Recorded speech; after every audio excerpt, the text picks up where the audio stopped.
But again, the criticism, I just find it amazing because even if I believe that he was as bad as they say he is, even if he hadn't had any of that populist campaign rhetoric and he was just another Republican, a Bush-type Republican, I still don't understand the hatred, because George W. Bush didn't elicit that kind of hatred from Hollywood. Reagan got some hatred, but nothing compared to what Donald Trump does. They're completely irrational, and the Russiagate thing is the triggering mechanism for me. Is that entire Russiagate thing. When I hear some good people on the left swallowing this nonsense about Russia interfere with our election and that Trump is Putin's puppet and all this nonsense, I can't handle that, because again, much like you can't discuss anything rational with someone who thinks there's 57 genders, you can't discuss anything rational with people who believe Russia is responsible for the systemic corruption that has engulfed this country.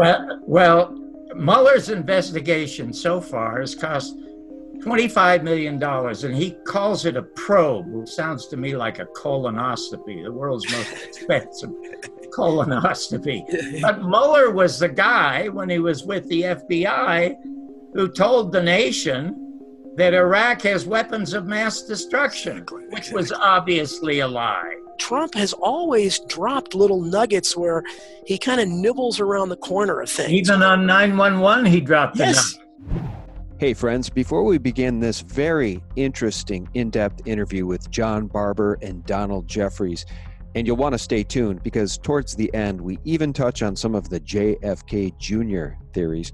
But real quickly, I just want to address that I do need your help. YouTube, since they announced they were changing their algorithms back on January 22nd, is doing quite a number on my channel. In the future, I'll do a video showing you the analytics of the damage they've done just since that announcement. And despite my plea in my last video titled, "They Showed Us Their True Colors," YouTube confirmed by manual review that that video too, just political commentary, was not suitable for most advertisers. So, over the last 4 videos, 460,000 views, none of which are suitable for advertisers. That's completely false, as I'll show in a second. But they are truly doing a number on my channel. Not only is YouTube no longer recommending my videos, they're clearly limiting my access to views in total. And that's why I could really use your help. If you value content like this, please consider pitching in $1, $3, $5 a month. Head over to Patreon and support SGT Report. Become a patron. I can't tell you how much I would appreciate it. And also, please support our direct sponsors. YouTube says my content is not suitable for most advertisers. Then why does Patriot Flashlight, PatriotRates.com, and companies like Virtual Shield all want to advertise on my videos? Guys, in times like these, I'm asking you to support my sponsors, and in times like these, a VPN is a really good idea. Virtual Shield is the easiest, fastest to use VPN, and they'll never sell your information to Big Brother. With the click of a button, Virtual Shield will change your IP address to a different location so that internet spies can't track you.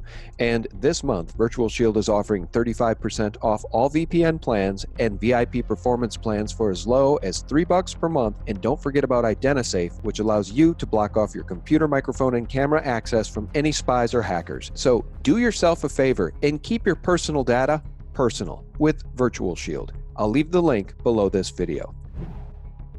Friends, as I mentioned, and as you know, YouTube is going out of their way to limit your ability to find any interesting videos at all, particularly any videos that relate to conspiracies. Anyone who's awake knows the world is run by conspiracies. But if you want to see how damaging these algorithm changes have been, just go to the top of YouTube and type in moon landing hoax. You may believe NASA got men to the moon, you may not. But if you want to find any information that might enlighten you about how NASA got men to the moon or didn't, you're not going to find anything except for official declarations from the likes of Discovery Channel, History Channel, ABC News. If you want to find anything interesting to watch, you're going to have to scroll and scroll and scroll forever because they're burying your access to these types of controversial topics. And it goes on and on. I have on right now two of the greatest truth tellers I know, friends of mine, Donald Jeffries, the author of Hidden History, and John Barbour. Boy, a media legend, John Barbour, and his latest book is Your Mother's Not a Virgin. John, I suspected it was true, but your book verified it, doggone it. Well, I must tell you, Sean, I've been sitting here chatting to myself, talking about how delighted I am to be on with you again and with with Donald Jeffries, and it's so appropriate that you mentioned YouTube, because about a month and a half ago, because the CIA was not releasing any of the files that President Donald Trump asked them to release because of the national security reasons, I decided, knowing that the CIA had no files that would blueprint how they killed John Kennedy, what they didn't want released were Jim Garrison's files. They have 67 boxes of them, and he names everyone. So when I announced that I had no choice but now to start releasing those files, and the first files I released a week ago were the Clay Shaw files, which are astonishing. As soon as that happened, YouTube demonetized my site. So I am a victim, as you say, of this growing censorship. But I got to tell you, first of all, why I'm delighted to be here. When I was on your show on November 7th, your audience did more for Jim Garrison's film, The American Media and the Second Assassination of President John F. Kennedy, in ordering that film, in supporting that historic film, than every show that I did combined for 2 years, and they continued to do so. So for that, I am intensely grateful to your truth-seeking audience and for you for helping us launch that truth. Also now, I'm delighted that I'm talking to Donald, because Donald is the one who wrote the foreword to my book, Your Mother's Not a Virgin, The Bumpy Life and Times of the Canadian Dropout Who Changed the Face of American Television. And I must tell you very honestly, and I'll let Donald tell you that, since he wrote the foreword, I got to tell you why Donald is the fourth choice to have written that foreword. The first choice to write it was Neil Simon. Neil Simon did the liner notes, Sean, to my second comedy album called A Man I Didn't Like, Met a Man I Didn't Like. And sadly, Neil, America's most successful playwright, died. The second choice was Harlan Ellison, who next to Nabokov was by far the greatest writer of science fiction in the world. I had Harlan on a year and a half ago after he had his stroke. Then he sadly died. And then my third choice was my close friend, Tim Conway, the great star of the Carol Burnett Show. 5 years ago, I co-starred with him on a CIA. Sadly, today, he has dementia. So it ended up that Donald was the only one left alive or healthy to do it. And I was lucky, because even though these three were great writers, I don't think that they would have been as articulate and as intelligent in writing such a foreword. So Donald, for that, I'm extremely grateful. And now that I've plugged my book, I'm going to plug your book. Sean, as you well know, because you have Donald on justifiably as a guest often, he has written the best book about economics in America. It's called Survival of the Richest. Even Naomi Wolf loves it. So I am so delighted and honored to be sharing this hour with the two of you. So there you go. Well, that's a pretty good plug. And Donald, your other book, Hidden History, an expose of modern crimes, conspiracies, and cover-ups in American politics, is a must-read. And my audience already knows that. Anybody new listening should run out and buy that. Donald, welcome. Thanks for coming on. Well, thanks for having me, Sean. And I echo what John said. You know, I've been on Coast to Coast numerous times. I was on InfoWars Nightly News. I've been on Cindy Sheehan's Soapbox. I've been on just about every podcast you could get on, and no media outlet other than Coast to Coast has had the kind of impact on my book sales that your show has. Your audience is incredible out there. I hope you realize what a powerful audience you have. So this is always a treat for me, because I know I'm reaching a lot of people. And I hope, as John mentioned, Survival of the Rich it sounds like a leftist book, because that's what I am, but I'm a populist. And I think if people read it, they will understand that I'm not coming at this from any kind of a typical liberal standpoint. And I think I just point out how rigged the system is. And obviously with Hidden History and the next book coming out, and I would like to plug my radio show, which is coming out. It's been on for about, in fact, John Barbour was the first guest, I think, back in December. It's called I Protest. It airs every Friday from 5 to 7 Eastern Standard on the iHeartRadio network.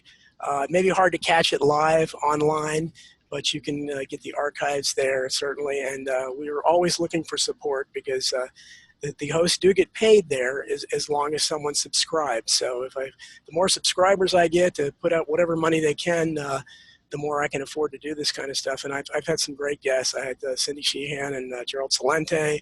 I had Jerome Corsi. I had Roger Stone scheduled the day he was arrested.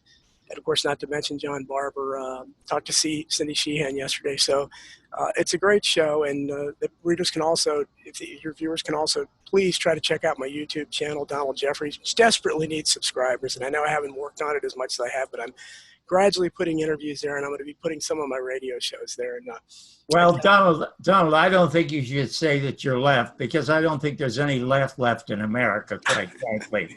Yeah, we're going to talk about that, guys, because I don't think it's ever been more clear than at the State of the Union address that these people hate America. In fact, I tweeted about it, and I said these people hate America. They hate the unborn. They hate border security. They hate it when you keep what you earn. They hate your children and will push to make vaccinations mandatory. They hate your right to arm yourself. They hate your right to free speech. They hate America. They literally could not clap even when President Trump talked about curbing human trafficking and arresting human traffickers. They couldn't stand and applaud that. They are as lost can be. And that's why it's someone like a classical liberal like myself that I think of myself as kind of a Jeffersonian, Charles Dickens type of liberal. We're lost today because, you know, when you're talking about 57 genders, and now to the point where I've always kind of been, you know, on the fence about, I'm not on the fence, but I think abortion is a complex issue. And as people from my generation understand that. I won't go any farther than that. But when you're talking about after-birth abortion, you've lost everyone, because that's infanticide, and there's no other way to describe that. So, but this is where today's liberals are. And when you get to that point where this identity politics, which is so poisonous, has taken over that part of the country, it's impossible. You can't reason with people who are talking about 57 genders or whatever it is. I mean, it's just, how do you possibly reason with someone like that?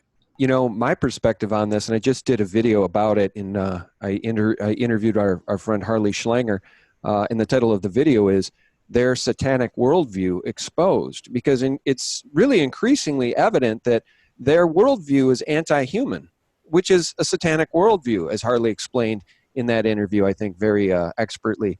Right now, we even have the Wall Street Journal warning the new Democratic agenda sure looks like socialism. So I guess if you're not on board with turning the United States into the next Venezuela, you can't vote for a Democrat. And I would think that that's the majority of the country. Could I ask both of you a question about this? One of the reasons that I watch the State of the Union of any president is because, doing a show myself, I like to be informed. But I must tell you, I don't look forward to any of them. My close friend for years was Frank Zappa. I had Frank on my show a couple of times, and he always said politics was the entertainment division of the military-industrial complex. And he was advised of that by his father, who was in intelligence. And as Mark Twain always said, if voting made a difference, they wouldn't let us do it. And I am inclined to believe a lot of that. So I'm going to ask both of you a question. Why is it that two small countries in this world who have never invaded anyone have all of a sudden become our enemy because they just have the biggest oil supplies in the world, and that is Iran and Venezuela, both countries who have never invaded anyone? Well, let's take this back about Iran. A number of years ago, they had a skirmish with Iraq, but it was just a skirmish. They killed a few Iraqis. And what did we do under George Bush, who lied us into that war? They destroyed an ancient Babylonian culture, for crying out loud. And to this day, there are at least a dozen American soldiers who commit suicide because of those lies. Here's something you will never learn about Iran if you major in politics or social science in any American university, even Yale, where they create the skull and bones students. And that is, Iran had one of the best democracies in the world in 1952. They elected a professor named Mossadegh. Mossadegh called British Petroleum and said, hey, you guys are taking 90% of our oil. We're going to have to rewrite that contract. We're going to keep half and you guys can have half. So it immediately, Allen Dulles and John Foster Dulles sit down with Eisenhower and said, hey, that's what the commies are doing. They want their own natural resources. So Eisenhower sent in the CIA and murdered Mossadegh, and did that with Allende in Chile. And look at Venezuela. I went this past weekend, Sean, to my son. My son celebrating his 50th birthday. I can't believe it's been 50 years since that wonderful soul has been born. When he was a youngster, he was a Caucasian Tiger Woods, and I wanted to grow up and be his caddy. Even though I had the #1 show on television, my biggest joy was caddying for my son. But when he tried to get on the PGA Tour, he couldn't putt. But now that he's 50 and going to go on maybe the senior tour, I'm going to get to caddy for him. Right now, he is the co-executive producer and one of the head writers of Criminal Minds. I went down to see my son. Donald Trump has never visited Venezuela. I must tell you, when I was in Southern California, it looked worse than Venezuela. And I think that if they're going to make America great again, first of all, they've got to do something for Americans. And the second thing is, and I said this, I believe, the last time we talked, the worst president in history was Bill Clinton. In the 90s, he signed a Communications Act, which turned 95% of all our media over to 6 major corporations. John Kennedy in 1963, in order to throw the money changers out of the temple like Jesus did, signed Executive Order 11110, calling for, as mandated by the Constitution, the printing of silver notes. When John Kennedy did that, the Federal Reserve, owned by 6 private families, charged 21% interest. If you were a farmer and you lost your farm and you wanted to borrow money, you could borrow it for 1%. That meant if John Kennedy got a second term, there'd be no more Federal Reserve. The moment he was shot, that stopped. All Donald Trump has to do is take his pen, sign an executive order, reverse the Communications Act signed by Clinton, and not allow ABC or NBC or MSNBC or any corporation to own more than 5 or 7 television stations or radio stations, which was all anyone could have in 1963 when they murdered John Kennedy in public. There were 1,500 different owners of television and radio stations. That is the easiest thing to do to make America great again. But as Jim Garrison said in the movie, once they murdered John Kennedy, the president of the United States never ran the country. And I think that Donald Trump, even though he is trying to correct many things, is encountering that difficulty. Now look I'm not surprised he mentioned the Second World War, because that's the last honest war that we really fought and won. But what he did not talk about is a war that's killing Americans, and that's a war on drugs. And it's not being caused by Mexicans or Latin Americans trying to get cocaine and heroin across the border. It's the war inflicted on us by American big pharma with the opioids epidemic. And they can continue to do this because there are no laws that stop them. Yeah, that's right. I mean, it's a corporate world. It's a corporate America at this point, and I don't know how you're ever going to change it. Certainly one man in the White House can't do it by himself, but you've given us a lot there to unpack, and some of this is covered in Donald's book, Hidden History. For instance, in Chapter 10, the invasion and occupation of Iraq and Afghanistan. Your thoughts on American imperialism, Donald, and what do you think of the State of the Union speech? Evidently, 97% of Republicans approved of it. 82% of independents approved of it. And overall, CBS said 76% of Americans approved of the speech in general. I don't think that says very much for the future of the Democrats, the Socialist Democrats. But your thoughts on anything John Barbour just said? Yeah, well, certainly I agree with John on American imperialism. And I think that for the most part, I watched Trump's, and there's no other president I would watch at this point, because at the very least, I find him entertaining. And the responses he evokes, especially in the increasingly deranged left, are just as interesting. But I agreed with many points he made, and I love the fact that he talked about the endless wars, which he's starting to do again. And that's some of his campaign rhetoric he appeared to have forgotten for a while, but he's increasingly talking about that. And getting us out of Syria would be a wonderful thing. Getting us out of Afghanistan, probably even better, because we've been entrenched there. But then he throws a crumb out to the neocons again, because he starts talking, as John indicated, about Iran, which is ridiculous. I mean, I have a kind of a connection to Iran. My sister married an Iranian. She lived there for many years. They're no threat to us. They never have been. I don't understand why they continue to portray, as far as I know, they never invaded anyone or made an aggressive act other than the hostages, which, you can look. I wrote about the whole October surprise thing and everything. I think there's more there than meets the eye, but they're not a threat to America. They're a third world nation. And the same thing for Venezuela. Venezuela is not a threat to America, and we ought to leave these countries alone.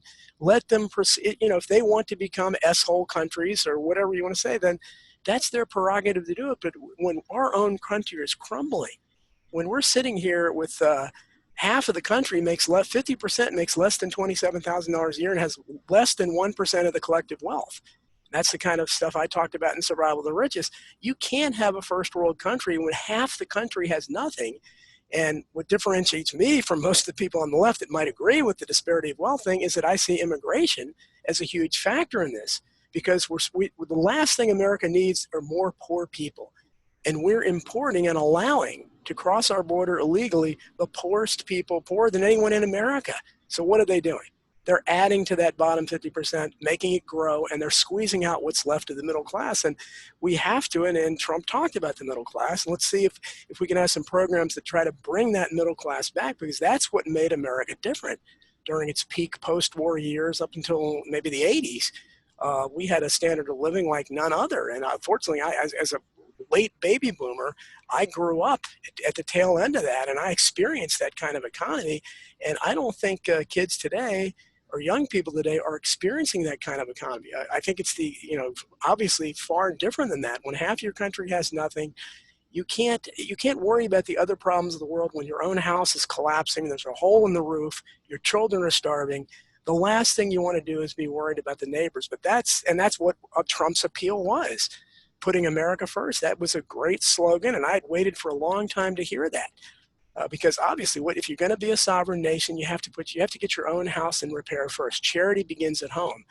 So overall, I thought most of his speech was good. I thought it was troubling about the Iran and Venezuela references, and I hope we don't get entangled there, because if we do bring troops home from Syria and Afghanistan, but then we get entangled with Iran and Venezuela, we really haven't gained anything. We're basically into the same kind of meddling and interference abroad, which I think has helped to bring this country down to where it is at this point because of all our globalism, again, which Trump decried, instead of getting our own house in order and building. He did mention the infrastructure, which is a big deal with me.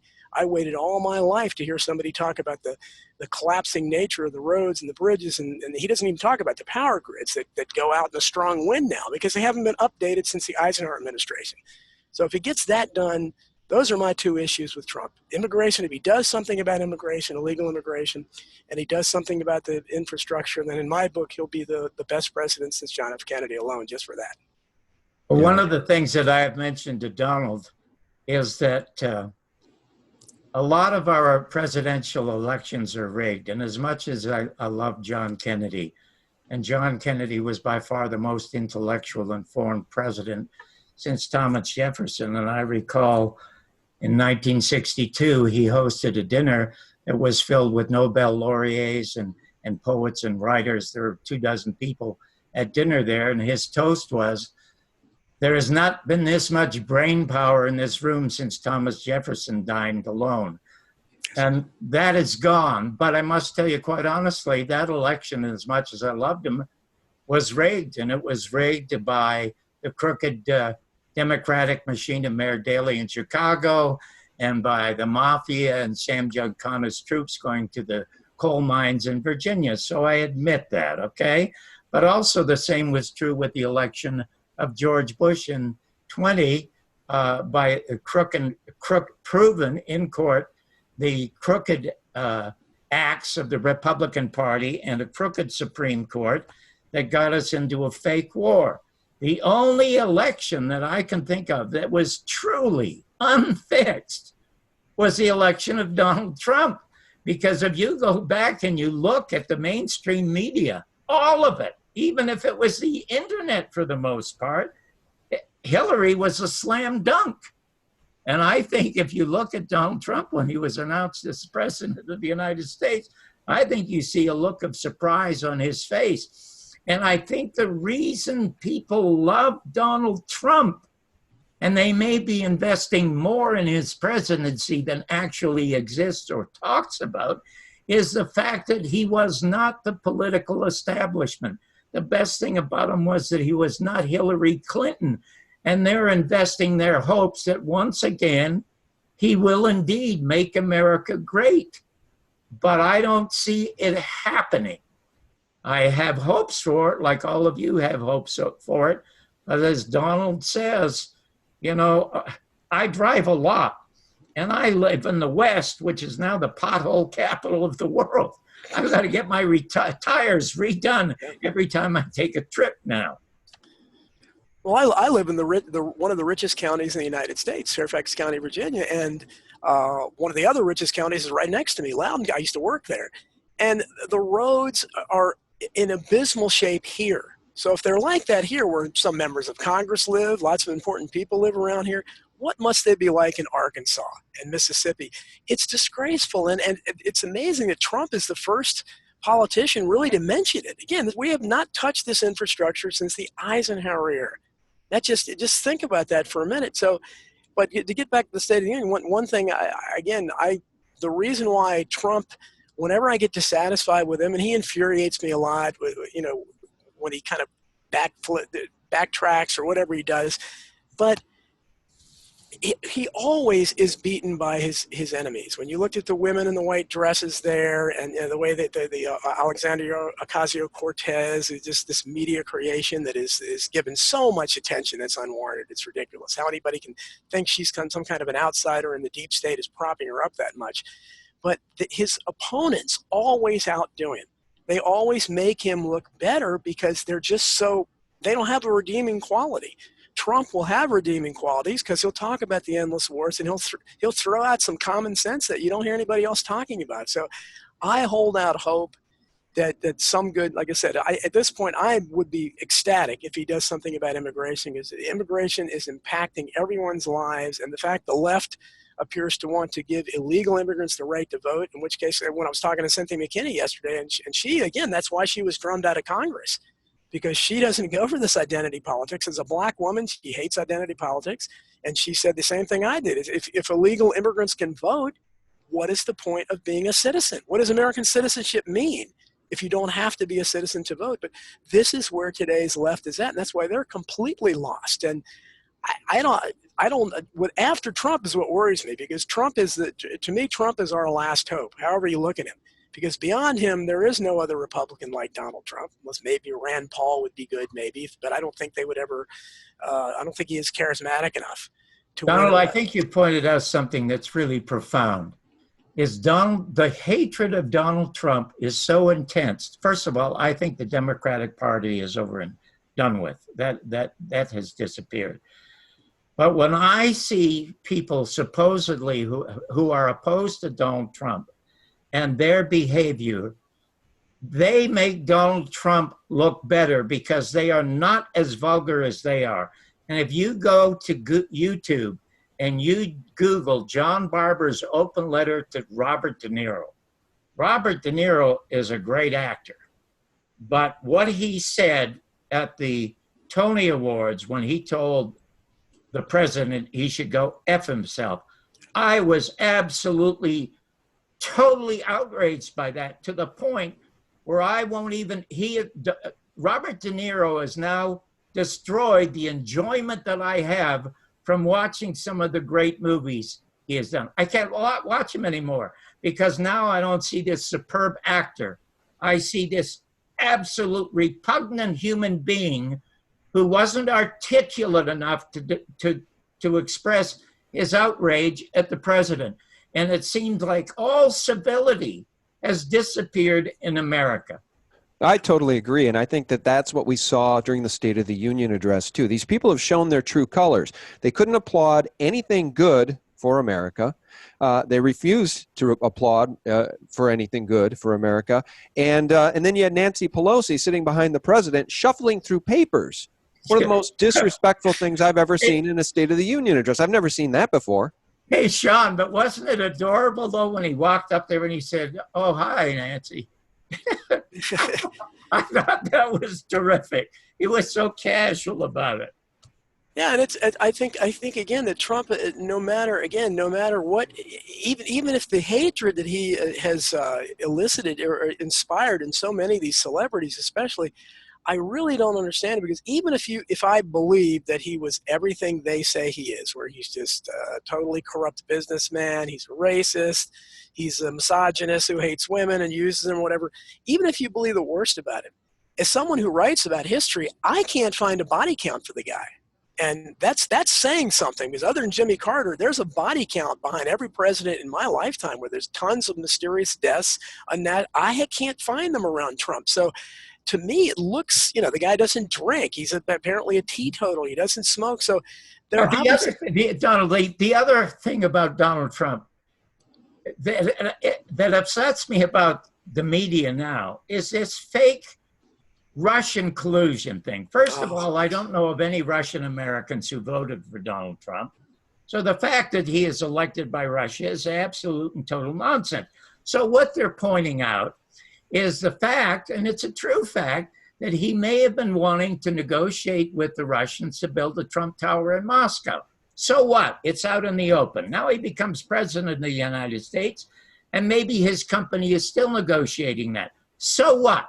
It is out in the open, but what is not out in the open? And I can name you 36 senators and congressmen, from Lyndon Baines Johnson, one of the most evil presidents in American history, to Senator Harry Reid here in Nevada.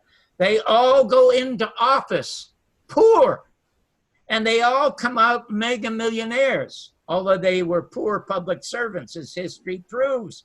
How on earth do these people become mega millionaires unless they are crooked and using the system? Exactly. Trump is not doing that. And Trump is the first president since JFK to not accept his salary, which I think is a good symbolic move. He doesn't need it, so he's clearly not. But again, the criticism, I just find it amazing, because even if I believe that he was as bad as they say he is, even if he hadn't had any of that populist campaign rhetoric and he was just another Republican, a Bush-type Republican, I still don't understand the hatred, because George W. Bush didn't elicit that kind of hatred from Hollywood. The first Bush didn't. Even Reagan, was got some hatred, but nothing compared to what Donald Trump does. They're completely irrational. And the Russiagate thing is, much as the Make America, the MAGA hats are the triggering mechanism for today's leftists. So when they see that, they just go off like Pavlovian dogs, and they simply can't control themselves. The triggering mechanism for me is that entire Russiagate thing. When I hear some good people on the left swallowing this nonsense about Russia interfere with our election, and that Trump is Putin's puppet and all this nonsense, I can't handle that, because again, much like you can't discuss anything rational with someone who thinks there's 57 genders, you can't discuss anything rational with people who believe Russia is responsible for the systemic corruption that has engulfed this country. Well, Mueller's investigation so far has cost $25 million, and he calls it a probe, which sounds to me like a colonoscopy, the world's most expensive colonoscopy. But Mueller was the guy, when he was with the FBI, who told the nation that Iraq has weapons of mass destruction, which was obviously a lie. And he led the 9/11 cover-up. And Mueller is the deep state puppet for years, and so many people good people that believe 9/11 was an inside job, they are actually, because they hate Trump so much, they've lost their minds completely. Now Mueller has become a hero to them. I try to explain, who are you? Why are you thinking this guy is suddenly honest because you hate? They're just jumping up and down with their fingers in their ears and just saying, don't talk, get rid of him. Something in Trump, and I really think Trump kind of symbolically represents whiteness. He's the white male, and the immigration issue is what lit everything off, because he was the first white figure in my lifetime, since the 80s at least, that really called out the immigration problem for what it is. He talked about deportations. He talked about things that have to be done if you're ever going to get control of it. And that just set the left off. I mean, the fact the label of him being racist stems from the fact that he brought those angel families. And I interviewed the woman, Maria Espinosa, who started that organization, and about the angel families, the people who had been killed by illegal immigrants. The fact that he was criticized for that and called a racist for simply bringing families who had experienced such tragedy and been lost family members. And the left is so crazed at this point, they care more about the illegal immigrant who killed the loved ones than the families who are grieving about them. And I don't see how you reason with people like that. And it's made political debate very difficult. Yeah, I think the left is completely disingenuous at this point, and the American people are beginning to recognize that. And I'm not saying everybody on the right is holier than thou. Trust me, I don't really believe in the false left-right paradigm. What I believe in is the Constitution and the Bill of Rights and our God-given rights, which the left seem not to care about. And, you know, they won't stand for the country's sovereignty. They don't want a wall built. They don't want to make a deal on immigration, because you're right, they want illegal immigration, and they want to allow illegal immigrants to vote. And beyond that, what really gets me is they won't stand for 9-month babies in the womb. They'll celebrate that New York law that was just passed to abort babies in the 9th month. Now, this to me is the satanic worldview. And you're right about the Russiagate too, guys. It's a fable. Everyone paying attention to it knows it's a fable. And Donald Trump tweeted out on Thursday. So now Congressman Adam Schiff announces, after having found zero Russian collusion, that he is going to be looking at every aspect of my life, both financial and personal, even though there is no reason to be doing so. Never happened before. Unlimited presidential harassment. The deep state will not leave this man alone. They want to topple him. And I guess I'll just round out this comment, guys, with breaking news out of New Mexico. The House passes bill to legalize abortions up to birth. So the hits just keep coming from the Democrats. And I think many people in this country are damn fed up with it.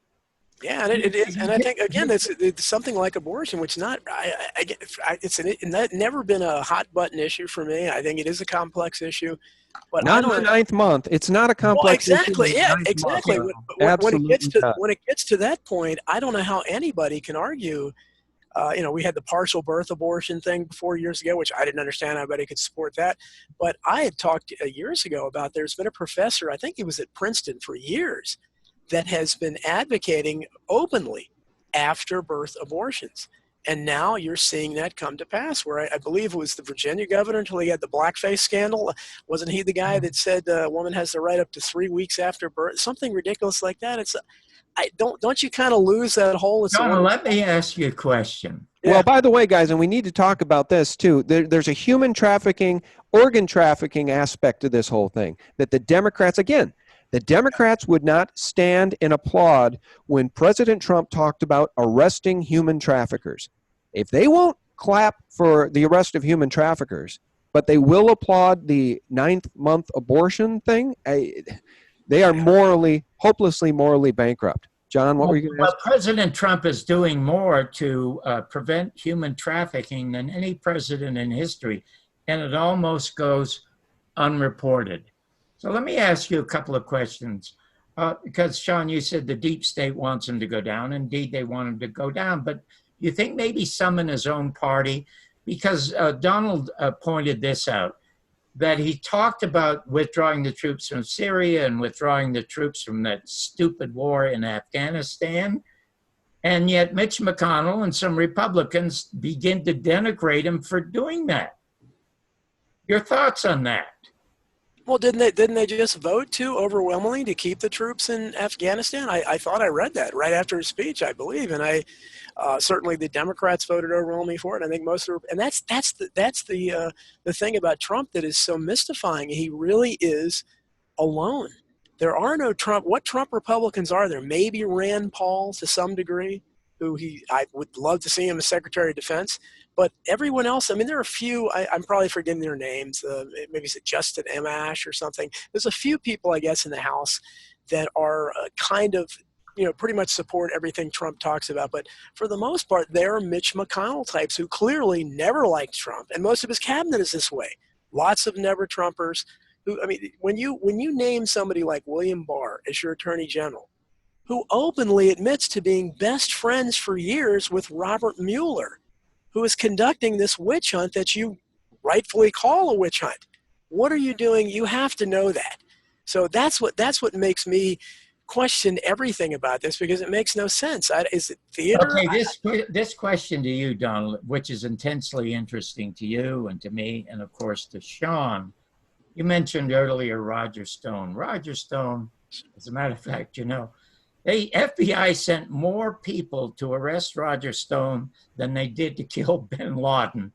And I thought at first when I heard about that, they took battering rams to batter down the door, that they were trying to arrest Roger's wife because she's deaf and wouldn't answer the door if there was a knock. I mean, that was just totally and absolutely disgusting. But Roger wrote a book in which he says that Lyndon Johnson played a major role in the assassination of John Kennedy. And John, well, let me jump in and say one thing before I forget. CNN was there to cover that arrest of Roger Stone. Now, how does that happen? Absolutely. The collusion between the Mockingbird mainstream media and Mueller has never been more clear, and it's absolutely an outrage. And, they'll arrest Roger Stone, but they won't arrest Hillary Clinton for her litany of hardcore, documentable, quantifiable crimes. If we don't have rule of law, Donald, you and I have talked about this in the past. If we don't have rule of law in this country, it's game over. And let me tell you something, we're Sean. praying for the return of rule of law with Donald Trump. And, well, with the deep state aligned against him, we're not going to get it.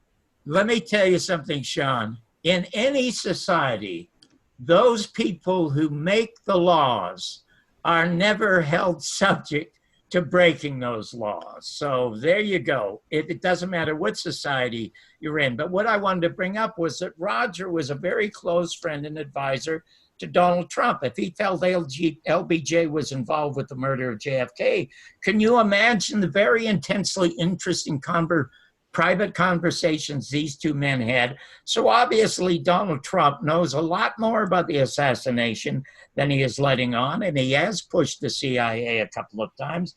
So my question to you, first of all, Donald, is you had this petition, this ballyhooed petition about 2.5 weeks ago, signed partially by the Kennedy family, by the King family, by Hollywood biggies like Oliver Stone, asking Congress to open an investigation into the 4 political assassinations of the 60s. Now, I've always held that the key, and it was President Jimmy Carter, said the key to everything in America, to make America great again, is solving the murder of John Kennedy. I want your thoughts on this petition, because my thoughts are, and if you go to YouTube and you Google John Barbour's first release of the Garrison Files, I feel that this will go nowhere. It's full of sound and fury and signifies nothing. But your thoughts on that? Donald, before you respond, I want to mention 9/11 too, because 9/11 is one of those subjects that YouTube will curb traffic flow to. If you discuss 9/11 or any 9/11 quote-unquote conspiracy theories, they're going to curb traffic to those theories. And they don't want people to know, by the way, that a new grand jury has been impaneled to investigate the demolitions of buildings 1, 2, and 7 on 9/11. So what's more important, solving the murder of JFK or solving what really happened on 9/11, or are they both equally important? Well, yeah. I think those who perpetrated the crimes of 9/11 are the same people who were involved in all of the political murders in this country. I agree. All right. Well, that's kind of with my book Hidden History. I try to show the connections. It's kind of an uninterrupted flow of nonstop corruption since November 22nd, 1963. So certainly the names and the faces change because people die, but the same kind of people promote themselves and perpetuate themselves. And so this is a way of doing business. This is the way the people that rule us do. The conspiracies are natural for them. This is the way they do business. But to get to the points that John was making, first of all, I also write regularly now for American Free Press, and I would urge people to check that out. It's the last great newspaper in America. It used to be called The Spotlight, and it was unfairly smeared as anti-Semitic, I think, but has a lot of good people in it. I'm honored to be there writing along. People like Craig Roberts, Ron Paul, Pat Buchanan regularly contribute there. So I recently wrote an article on YouTube censorship about there, which I think it's atrocious because, again, it's a way of controlling the internet. And the people that have controlled us in the mainstream media with their television, with the FCC, with television stations and radio stations for nearly a century, have been going crazy over the fact they can't control the flow of information on the internet. The internet allows people like us to be citizen journalists, to give our input without filtering through a talking head that's paid millions of dollars and is going to give you the deep state's version because they're employed effectively by the deep state. So that's the one hand. And the Roger Stone arrest, I wrote an article about that as well. And I have a little, he was scheduled to be on my show, I Protest, that day. So I thought, wow, am I going to get a great scoop or what? But it was unbelievable. The nature, the police state-style tyrannical raid on his residence was absolutely, if he had been a serial killer, it would have been overkill. But the idea that he was, even if he's guilty of what they claim he's guilty of, which I don't think he is, you're talking about, very, not even misdemeanor process crimes.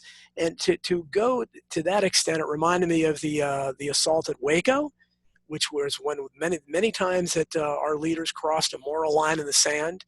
And it brought back to memories of how what happened during the reign of Abraham Lincoln, which I'll write about in my next book, when people were arrested in the middle of the night by police and by military troops for opposing Lincoln's war. And these are awful precedents that were set. And the fact that people cheerlead, I couldn't believe all the people that you read Roger Stone's books on JFK and kind of generally liked him until Trump came along. They were cheerleaders for this kind of tyranny. I said, really, you might be someone you like next. Why are you justifying this? And again, it's part of identity politics, emotion-driven politics. Well, I hate that guy. He must be guilty of something. So it's the same thing as, the police planting evidence on someone because they know he's guilty of something else. You can't have law like that. You can't have a government of law, of men and not the law. You have to be able to have it apply equally to everyone. But unfortunately, Trump elicits so much hatred in people, and Roger Stone is now associated with him. But the other point that John was making about the JFK assassination, Roger Stone first approached me years ago. I wasn't even really sure who he was, and he loved hidden history. I talked to him on the phone a couple of times, and he told me that when Trump was just starting to announce his run for the presidency, and I didn't have much of a positive opinion of Trump. I just thought, well, he's just kind of a brash New York billionaire. I mean, I wasn't really predisposed to like him, but Roger Stone said, you would love this guy. Behind the scenes, he knows about all the conspiracies. And so I started paying attention, and Trump has always dropped little nuggets where he kind of nibbles around the corner of things. Even on 911, he dropped the nugget. Yes, he does. And so you get the sense, and I think that's what really strikes fear into the deep state, is that because he's so unpredictable, he's a loose cannon, that they fear him coming out one day and saying 9/11 was an inside job or something, or Oswald didn't do it. And so that's what gives me hope that you have somebody in there like that could, because there's no other president that I could possibly foresee doing that. But I wish people, when they, regardless how they feel about Trump, but it's impossible to reason with them because their hatred of Trump is such that they would probably, maybe cheerlead. Donald, the only other president who took that step was Jimmy Carter, when he said what he said about the assassination and tried to get Ted Sorensen, yes, as head of the CIA, to reopen that investigation. And of course, he was shot down. I hate to use that expression, but he was shot down, and they appointed a military man as head of the Central Intelligence Agency. But it was Ted Sorensen who quoted John Kennedy when John Kennedy said it was going to splinter the CIA into 1,000 pieces and blow it to the wind. So what do you think is going to become of this petition signed by these 60 prominent people? Oh yeah, I didn't mention that. Well, I think that, you and I discussed that. I tend to agree with you. I think it's a kind of a feel-good thing. For those of you out there that don't know, and John and I are both all too familiar with the JFK assassination research community. I've been involved with it since the mid-1970s when I was a teenager, volunteering for Mark Lane's Citizens Committee of Inquiry. And John has been involved with it for a long time as well, with his work with Jim Garrison and such. But both of us are kind of, we're on the outskirts of that community. And it's kind of an inside clique, and the people that signed it kind of reflect that. It's almost like they're patting themselves on the back that they got this petition out there. I'm not sure what will happen with it. I don't think anything substantive will happen with it, would be my guess, but it makes them feel good. And it is nice. They got 2 of Robert Kennedy's children to sign it. That's a step forward, that RFK Jr. and Kathleen Kennedy Townsend are at least admitting that the official narratives here are suspect. But Can I interject this? Sure. I interject this. It is an open, cold case at the Justice Department. The Justice Department is called the Robert F. Kennedy Justice Department. H.B. McLean, a motorcycle officer, had a dicta belt that recorded more than 4 shots. So the House Select Committee had no other choice but to conclude a conspiracy existed in the murder of John Kennedy and Martin Luther King. It is still an open murder case in the state of Texas. The Kennedys are the Kennedys. They do not need Oliver Stone or anybody else to be signing any kind of petition. They stand alone. All Robert Kennedy Jr. has to do, or Carolyn Kennedy, or any Kennedy, is get a camera, walk across the street to the Justice Department, show the courage that their uncle showed, show the courage that their father showed. We're Kennedys. This is a cold case. We demand you open this cold case. There would be literally thousands of people who would march with them if they would do that. Why they don't do it, I do not know. Maybe they fear for their lives, and justifiably so. But they don't need anybody but their own voices to get that case open. John, I think that's exactly why they don't do it. They fear becoming the next Senator Paul Wellstone, or the litany of political assassinations that we've seen in this country. Right? Yes. And Hale Boggs, the only dissenting member of the Warren Commission, who was the one that told Jim Garrison in private that Lee Harvey Oswald didn't do it. He told Garrison, he wrote a dissent, which the Warren Commission never published. He went before Congress and said the CIA and FBI lied to us about the murder of John Kennedy and Martin Luther King. He is driven to the airport by Bill Clinton and disappears in a plane over Alaska. They never find him or the plane. Yeah, exactly. And I think that what's important to note about the Kennedys is that why I've written so much about the death of JFK Jr. And tomorrow on my radio show, I Protest, I'm going to be interviewing Christopher Fulton, who John Barbour is interviewed as well, the author of a great new book called The Inheritance. And one of the things that really fascinates me about this book is because, he went to prison for 8 years. It involves JFK's watch that he was wearing at the time of the assassination. But I was fascinated because his anecdotal evidence of meeting with JFK Jr. behind the scenes reinforced what I learned during my investigation into the death of JFK Jr., that he had a quest, he was obsessed with his father's death behind the scenes. And he's the only Kennedy that was. His sister sure wasn't. I mean, Christopher Fulton didn't, I don't know if I'm going to have to ask him if he actually interacted with Caroline Kennedy, but it doesn't seem like Caroline Kennedy was predisposed in the same way JFK Jr. was. But he was killed for that, I believe. I believe it was another Kennedy assassination, but he talked about meeting JFK Jr. behind the scenes and that he was working on this. We know from Wayne Madsen, another great journalist, who was set to meet with JFK Jr. at George Magazine the week after he died, and he was going to be working for them, and his assignment Wayne Madsen told me that he and 3 others were scheduled to be hired within weeks to begin their investigation. Yep. So Go ahead. Sorry. No, go ahead, Sean. I'm sorry. Well, Donald, I was just going to ask you because I get emails from people constantly who firmly 100% now believe that JFK Jr. is still alive. You and I briefly touched on that in our last conversation.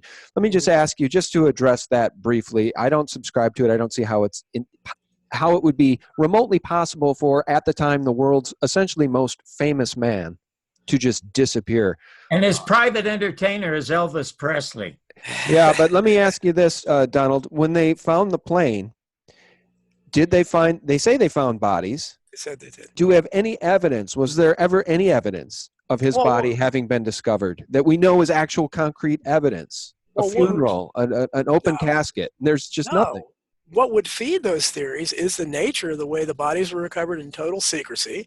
There were no photographs or anything of it, so we have no evidence of that at all.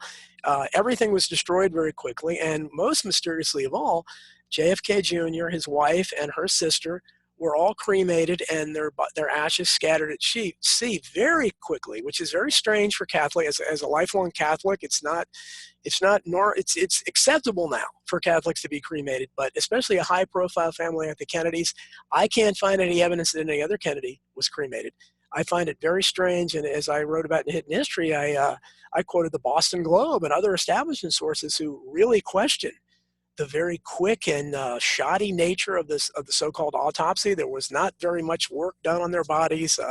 Was very quick to do, way too quick to do any kind of real examination, and even some of the mainstream media questioned that at the time. So because of that, certainly it can feed those kind of theories, because we know he didn't die the way they said he did.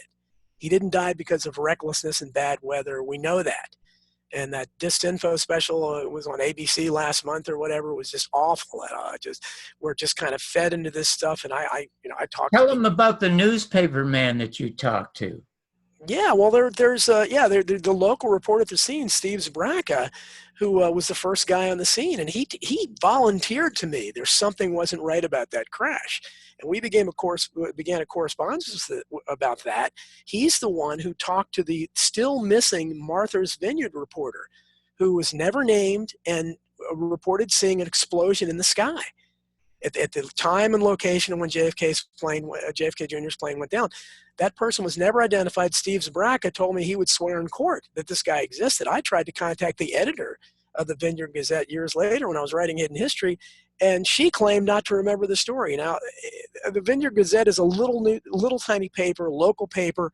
That's probably the biggest story they ever had in their history, that they had an exclusive, that one of their reporters had seen this explosion in the sky, yet she claimed not to remember it. So that's what we're up against, when you're trying to... And Donald, weren't there also some audio tapes from the plane, or audio tapes at the time of the crash? Well, it wasn't audio tape. There was the 9:39 p.m. phone call, which was reported constantly. And in fact, the Coast Guard sent a petty officer, Todd Bergen, who I also tried to locate, was unsuccessful in doing, who did an interview and I have the unedited original live recordings of the local news coverage that researcher Scott Myers in Texas was good enough to send to me before they could edit out all these references to the 9:39 p.m. phone call. And that's crucial, because JFK at that time was reported by UPI, ABC News, lots of in mainstream outlets that he had contacted them at that time, said everything was fine, appeared calm, and was awaiting landing instructions. Now, the official report goes that at 9:39 p.m., that exact moment, his plane was going into a death spiral and went into the sea. So it's simply not believable, and all references to that 9:39 p.m. phone call were scrubbed. As soon as the government came in and took over the investigation, they said there were no contacts with this, so they just threw that down the memory hole. The reporter that interviewed the Coast Guard officer about that call, that's the reason he was sent there, was about this so-called fictitious call, would not answer my email. Susan Warnick, I emailed her. Sean, as you can see, there's nobody in America who is more knowledgeable about the murder and the death of John Kennedy Jr. And I would urge anyone to read the chapter on it in Hidden History. And his unbelievable book, Survival of the Richest, is worth buying just to read the chapter on Huey Long. So I can't tell you how privileged I am to know Donald. I am honored that he did the introduction to my book, Your Mother's Not a Virgin. And I'm even more honored to be back here on your unbeatable show once again. So, Sean, thank you indeed very, very much. Well, it's a great segue to tie this thing up. We had no agenda when we all got on today, guys. We didn't really know what we were going to talk about, and I think it's been an interesting conversation. I just want to say this as we round out the conversation about JFK Jr. Donald, can you imagine how different the world would be had he survived, had he not been killed, murdered, assassinated, disappeared, whatever happened, and had he become the New York State Senator instead of the witch. Just Yeah, imagine how different our world would be. well, he probably would have almost certainly become the leader of the Democratic Party. So that alone. Now, I don't know. I mean, I hope, a lot of the other Kennedys that are in office now, there's a congressman now that's a Kennedy that is kind of touted. He does not appear to have the kind of chops that the other Kennedys had, to my way of thinking. He appears pretty much a standard modern-day liberal Democrat. I don't think JFK Jr. would have devolved into that. It's certainly just the fact that he knew about his father's death and presumably his uncle's death. I think he would have been totally different. And just knowing that these deep state criminals had killed your father and your uncle, I think that would curtail any kind of obsession over identity politics and make you realize, well, let's get rid of the corruption. But think of this: what a sad country we live in if our motto is "What if?" Yeah. Well, but there's been so many what ifs. What if JFK hadn't been assassinated? What if his brother hadn't been assassinated? What if they hadn't been able to get away with 9/11? What if the American people knew the truth? Maybe we'd see a yellow vest marching in the street action here in the United States tomorrow. We may see it soon because I think, as Donald points out, Donald Jeffrey points out, that President Donald J. Trump may be the last elected president of the United States. As Betty Davis said in All About Eve, fasten your seatbelts. It's going to be a bumpy ride.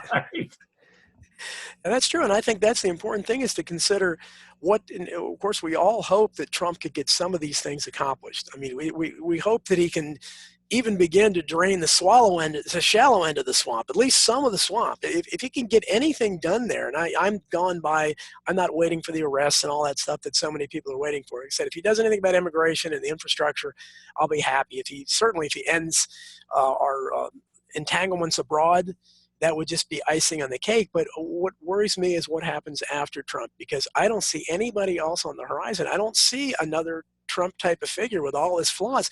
I see a bunch of establishment neocon Republicans that are Paul Ryan types, that are devoted to worship of Ayn Rand and greed is good, that have no concept of civic duty. I see 2020 as another victory for Donald Trump, more so than the first time around.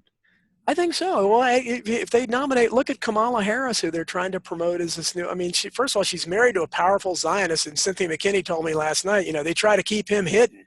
And they do, because that's why they're bringing up. That's why they're bringing up the Willie Brown stuff, because they know that she has a very powerful Zionist husband.